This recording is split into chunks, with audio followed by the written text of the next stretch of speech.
Alors bonjour à tous, c'est Axel de la chaîne DevTheory. Aujourd'hui, on va apprendre à réaliser, à créer un objet en JavaScript. On va voir donc deux méthodes pour en créer et surtout donc une méthode qui va être secondaire qui va vous permettre de créer autant d'objets que vous voulez pour avoir les mêmes objets avec les mêmes propriétés et les mêmes méthodes. On va voir tout ça dans cette vidéo. Alors comme je vous le disais, on va créer donc notre objet, on va le créer à partir, alors là actuellement je suis en train d'utiliser donc le logiciel Visual Studio Code de Microsoft et la console JavaScript de Google Chrome. Donc pour ça, je vais aller inspecter éléments pour aller voir ma console, hop, et pouvoir vous montrer du coup ce qu'on a en résultat. Donc je vais zoomer un petit peu dedans, voilà. Alors ici, si par exemple j'écris un petit console.log de test, tac, je peux enregistrer, on voit que le résultat, donc test, est bien indiqué, donc c'est bon, tout fonctionne correctement dans notre console. Donc ce que je vais faire, c'est que je vais venir, voilà, augmenter un petit peu la taille ici. Alors, nous, pour créer un objet en JavaScript, donc là, moi, j'utilise les normes de ES6. Donc ES6, c'est ECMAScript 2015. Si vous voulez plus d'informations, vous aurez un lien en description. Donc moi, je vais créer un objet de la manière suivante, en déclarant donc une constante qui va être, par exemple, un objet de type, qui va être nommé voiture. Et pour utiliser donc, la syntaxe pour créer un objet, ça va être avec ces accolades. Donc avec les accolades, vous créez un nouvel objet. Alors, je vais mettre un point virgule, on n'est pas obligé, avec ES6, on peut ou on n'est pas obligé de mettre un point virgule. Ensuite, ma voiture, je vais lui donner donc un attribut, une vitesse, qui va être égale par exemple à la valeur 30. Je peux ensuite par exemple lui définir une dimension, alors je pourrais aussi mettre un entier, une string, donc par exemple une chaîne de caractères, etc. Mais nous, on va mettre un objet à l'intérieur d'un objet, tout simplement pour vous montrer qu'on peut mettre des objets dans des objets. Donc là, moi, je vais lui mettre une dimension qui va être, par exemple, en premier paramètre, en première propriété, on va mettre x, qui va valoir, on va plutôt mettre largeur, ce serait plus cohérent. On va mettre par exemple largeur de 2 mètres, imaginons, et longueur on va mettre 4 mètres, imaginons. Voilà, et donc après, pour séparer chacun des éléments, on met donc une virgule pour dire je veux avoir une première propriété, une seconde propriété, etc. Et on va ajouter une troisième propriété. Donc ça ne va pas être une valeur, ni un objet, ni un entier ou quoi que ce soit d'autre. Là, ça va être une fonction. Donc, on va plutôt appeler ça une méthode, en fait, puisque là, on est dans le contexte des objets. Donc une fonction, c'est une méthode, une méthode, c'est une fonction dans un objet, voilà. Donc là, cette méthode-là, je vais l'appeler klaxonner, qui sera égale donc à une fonction. Donc je vais lui donner un nom, on n'est pas obligé de lui donner un nom, on peut la laisser anonyme. Et on ne va pas mettre de paramètres, on va simplement klaxonner. Et klaxonner, ça va faire quoi? Ça va faire un console.log de... on va mettre... bip, voilà.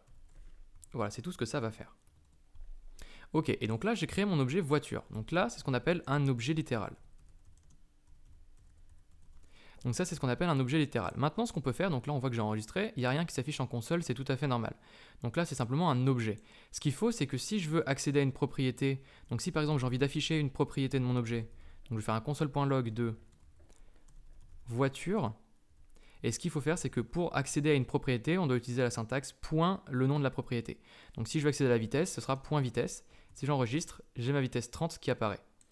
Maintenant, ce que je peux faire, c'est si j'ai envie d'accéder à l'élément largeur, donc ce qu'il faut, c'est que j'accède à ma propriété dimension, et comme cette propriété est un objet, je dois encore une fois utiliser la syntaxe du point pour aller chercher la propriété de mon objet dimension. Donc il faut que j'aille aller dans dimension, point largeur, par exemple.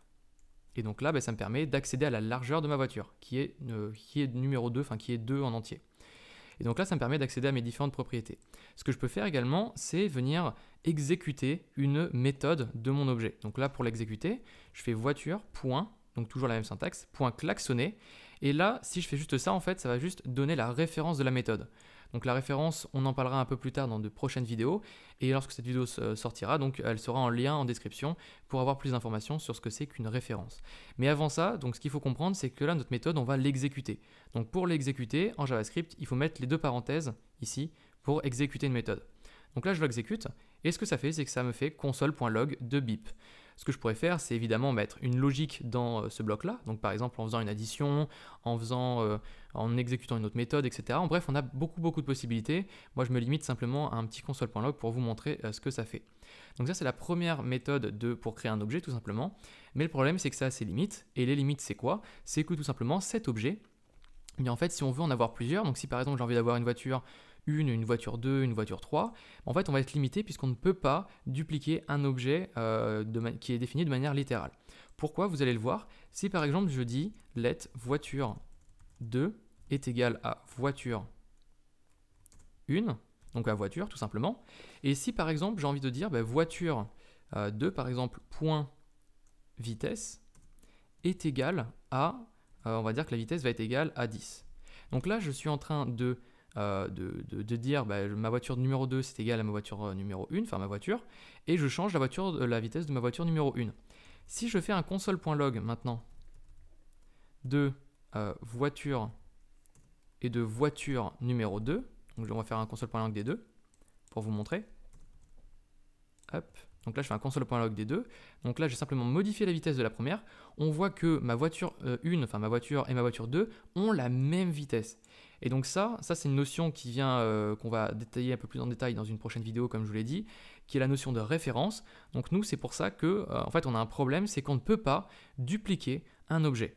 Donc on ne peut pas le dupliquer et dire voiture numéro 2 va avoir les mêmes propriétés et les mêmes méthodes que voiture numéro 1, mais ne sera pas associée. Actuellement, elles sont associées, donc ça ne fonctionne pas.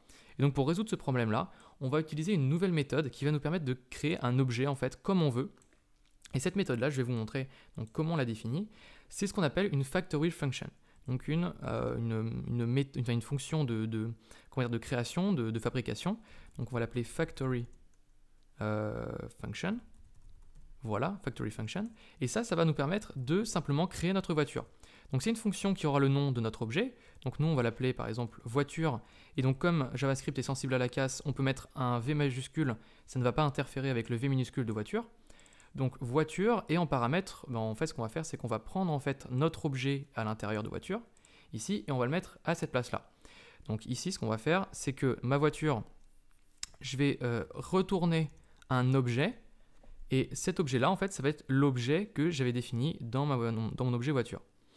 Et donc ce que je peux faire, c'est par exemple mettre des paramètres. Donc là, ça va être la vitesse de base, donc vitesse de base, et je vais pouvoir mettre une largeur et une hauteur, et une longueur, pardon, si je veux. Tac. Et ce que je peux faire, c'est mettre, à la place de mettre 30, je vais mettre la vitesse qui est fournie en paramètres, la largeur fournie en paramètres, et la longueur fournie en paramètres. Maintenant, si je fais ça, on va regarder ce que ça donne. Si je fais ça, si je définis une nouvelle voiture, donc on va faire truck, par exemple. Alors, je sais pas trop comment on écrit truck. On va faire truck comme ça. Je sais pas trop si ça s'écrit comme ça. Bref. Donc, on va définir truck comme étant une nouvelle voiture. Donc, on va utiliser la méthode, enfin la fonction voiture. Et cette voiture-là, on doit lui donner donc 3 paramètres, la vitesse, la largeur et la longueur. Donc, la vitesse, on va mettre 20. Enfin, on va mettre 30. Tac, 30. La largeur, on va mettre 2. Et la longueur, on va mettre 4. Et ce que je peux faire, c'est créer une autre voiture. Donc là, encore une fois, ça va être une nouvelle voiture. Et vous allez voir que on va pouvoir donc éditer nos deux voitures comme on veut, qui elle, par exemple, aura une vitesse de 10 km/h, par exemple, une largeur de 2, et par contre, une longueur de 6 mètres. C'est une limousine, c'est une très grande voiture. Et donc là, ça va être par exemple ma limousine. Je ne sais pas trop si ça s'écrit comme ça, bref. Et si je fais maintenant, alors si par exemple je modifie dans truck.vitesse, je dis que ma vitesse finalement elle est égale à 0, donc j'ai envie d'arrêter ma voiture. Ce que je peux faire, c'est faire un console.log maintenant de mes deux voitures. Donc on va regarder ce que ça donne. Et vous allez voir que mes deux voitures vont être complètement dissociées et que je vais pouvoir créer autant d'objets que je veux. Donc là, je peux enregistrer. Et on voit que ma première voiture, truck, qui a été définie avec 30 km/h de vitesse et 2 et 4 pour les dimensions. Donc ici, dimension, on va avoir 2 et 4. Et vitesse 0, pourquoi? Parce qu'on a modifié la vitesse de truck.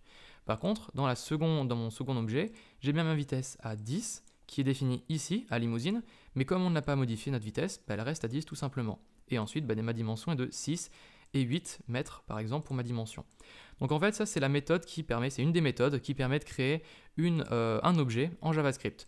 Et donc avec cette méthode-là, on peut créer autant d'objets qu'on veut, tout simplement avec, par exemple, votre élément est égal à voiture, puisqu'en fait, vous allez faire un return de votre objet.